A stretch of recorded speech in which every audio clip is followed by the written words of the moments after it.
Good morning, welcome to the morning review on Tuesday the 27th. This is Kim Watson speaking for Easy Trader. Okay, looking at the euro dollar first, and as you can see, yesterday we ended up with pretty much a decent up day. In the end, it has now put in a sort of a flaggy pattern, which could still see us, if we break the highs of this, could run up to the weekly pivot. It's certainly a possibility here. As I said yesterday, we've had divergences. There's quite a few reasons to see a bit of a retrace. I know we have the Greek situation yet to be resolved, but that may take some days, maybe even weeks before we see a resolution there. But I'm sure we'll see some volatility over that period until things quieten down and the next new big subject becomes in focus again. So for now, I'm just trading this technically, looking purely technically, seeing a bit of a bull flag in a very bearish market. So if it does break the highs there, heads upwards, I would be looking for the long side. At the moment, it's effectively a little bit southward facing. We have got a bit of possible for continuation down towards that daily pivot at 112.10. Maybe we've got quite a flat bit of support sitting at the moment. A break of the lows here may just see it run down there quite quickly. That may provide a bit of a support around that level, and I mean, it's really ifs and buts. A continuation, well, I'd be pushing back towards the previous lows. A break of these highs really from the trend that's running across the top there. There's quite a simple target to the weekly pivot, and both are quite in range for today. So at the moment, it's just we've got to watch and wait for the direction it shows us. Cable's showing us a bit of direction here. It's selling off, but let's just have a look at the bigger picture here. It has put a bullish pivot swing in here, so there is some. And it has continued through that, so we could see a bit of a continuation. It's approached and attempted to get through its upper bands on the dailies several times. It could well do it at the next attempt and move back towards the daily 21 and maybe eventually the 34 and 50.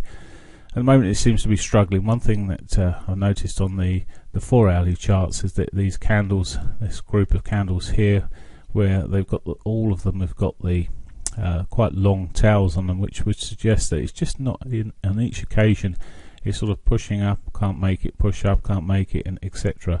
So I am watching that quite carefully. As I said, I've got a bit of a downside target at the moment, back down towards 150, 1.556.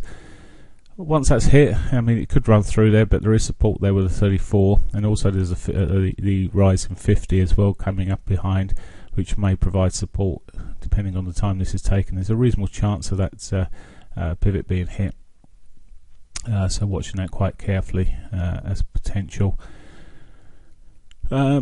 Any bounce from there? Well then, well, you can see we've come off the hourly 200 at the moment this morning. Any bounce will maybe run back towards that, and as I say, beyond, looking at the bigger time frame moving averages.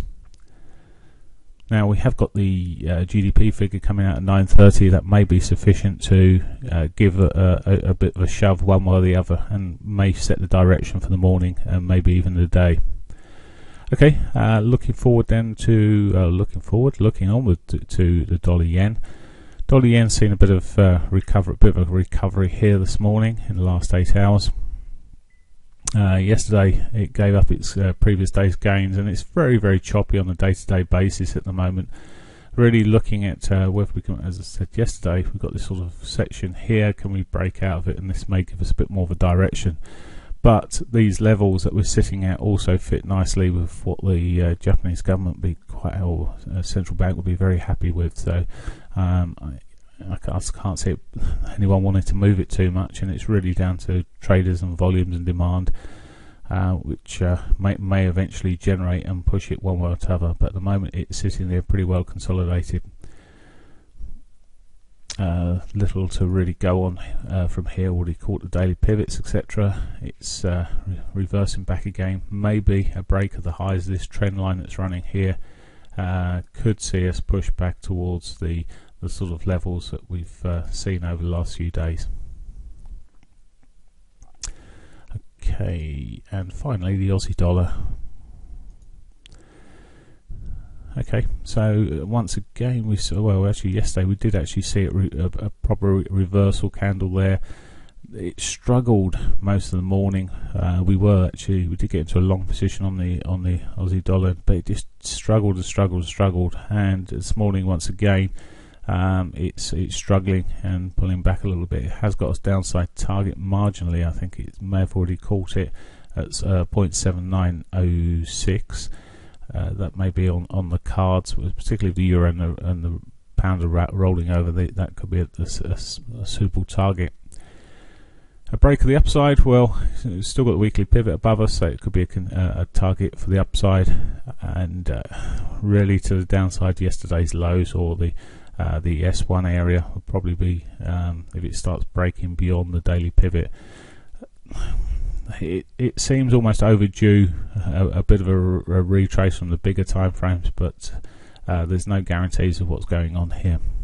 So whilst I'm sort of favouring some upside in these markets, the euro, the pound to a degree, and the Aussie dollar here, I just think we're a little bit overstretched on these currencies. The dollar's just gained effectively too much, maybe, for in the short term. I'm just thinking that we may see a bit more and more retracement. If we're seeing sell-offs, I've just got to sell. I've just got to go with it. I've got to be very mercenary in this market. Okay, that's it for me. Hope you have a great day. Bye for now.